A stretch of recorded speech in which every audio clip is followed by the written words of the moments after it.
2022 നവംബറിലാണ് സംഭവത്തിന്റെ തുടക്കം. ഇന്ത്യൻ വംശജയും ക്രൈസ്തവ വിശ്വാസിയുമായ അലീന തോപ്പുറത്ത് മസാച്യുസെറ്റ്സിൽ ഫിസിഷ്യൻ അസിസ്റ്റന്റ് മാസ്റ്റേഴ്സ് പ്രോഗ്രാമിൽ പഠിച്ചുകൊണ്ടിരിക്കവേ ബേ സ്റ്റേറ്റ് ഹെൽത്ത് ഹോസ്പിറ്റലിൽ ജോലിക്കിടെ തന്റെ കൃത്യമായ അറിവുകൂടാതെ യാതൊരു കുഴപ്പവുമില്ലാതിരുന്ന ഗർഭസ്ഥ ശിശുവിനെ ഗർഭഛിദ്രം ചെയ്യുന്നതിനായി തന്റെ സേവനം ദുരുപയോഗപ്പെടുത്തി എന്ന് കണ്ട് മാനസികമായി തളർന്നിരുന്നു. തന്റെ അറിവുകൂടാതെ നടന്ന ഗർഭഛിദ്ര നടപടിയിൽ പങ്കാളിയായതിൽ തനിക്ക് വന്നു ചേർന്ന മാനസികാവസ്ഥയെ അധികാരികളോട് വെളിപ്പെടുത്തുകയും പഠനകാലത്ത് ഗർഭഛിദ്രവുമായി ബന്ധപ്പെടുന്ന ജോലികൾ വിദ്യാർത്ഥികളുടെ സ്വതന്ത്ര തെരഞ്ഞെടുപ്പിനായി കൊടുക്കണമെന്നും പറഞ്ഞിരുന്നു. പ്രസ്തുത ജോലിയിൽ മേൽനോട്ടം നടത്തിയിരുന്ന ഡോക്ടർ ആദ്യം പോസിറ്റീവ് ഫീഡ്ബാക്കാണ് തനിക്ക് നൽകിയിരുന്നെങ്കിലും പിന്നീട് ആ ഗ്രേഡ് കംപ്ലീറ്റ് ആയിട്ടില്ല എന്ന വിവരണമാണ് കൊടുത്തത്.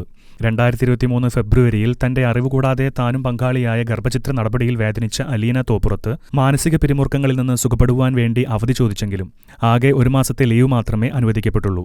സാധാരണയായി മാനസിക ബുദ്ധിമുട്ടുകൾക്ക് കൂടുതൽ ദിനങ്ങൾ അവധി ലഭിക്കുമെങ്കിലും തന്റെ 1 മാസത്തെ അവധി കഴിഞ്ഞ് തിരിച്ചെത്തിയ അലീനയ്ക്ക് അധികാരികളുടെ ശക്തമായ വിചാരണകൾ അടിക്കടി ഉണ്ടായതുകൊണ്ട് പഠനമേഖലയിലെ നിലവാരം വളരെ നഷ്ടപ്പെടുകയുണ്ടായി. തൽഫലമായി ജൂലൈ 2023 അസിസ്റ്റന്റ് ഫിസിഷ്യൻ പ്രോഗ്രാമിൽ നിന്നും അലീന തോപ്പുറത്തിനെ കോളേജ് അധികൃതർ ഡിസ്മിസ് ചെയ്തിരുന്നു. ഇതേ തുടർന്നാണ് 2025 ജൂലൈ 11 അലീന ഹാംപ്ടൺ സുപ്പീരിയർ കോർട്ടിൽ കോളേജിനെതിരായും ഫിസിഷ്യൻ അസിസ്റ്റന്റ് ഡയറക്ടർമാർക്കെതിരായും പ്രസിഡന്റായ മേരി ബെത്ത് കൂപ്പറിനെതിരായും ലോസ്യൂട്ട് ഫയൽ ചെയ്തത്. വംശീയതയെയും മതവിവേചനത്തിനെതിരെയും breach of contract, civil conspiracy എന്നിവയ്ക്കുമാണ് അലീന തോപ്പുറത്ത് കോർട്ടിൽ കേസ് ഫയൽ ചെയ്തത്. തന്റെ പഠനം മുടങ്ങിയതിനും അറിവുകൂടാതെ ഗർഭചിത്രത്തിൽ പങ്കാളിയായതിനും മാനസിക പിരിമുറുക്കങ്ങൾക്ക് വംശവതയായതിനാലും ഏകദേശം $5 ലക്ഷം നഷ്ടപരിഹാരമായി വിദ്യാർത്ഥിനിയായ അലീന തോപ്പുറത്ത് ആവശ്യപ്പെട്ടിരിക്കുന്നത്.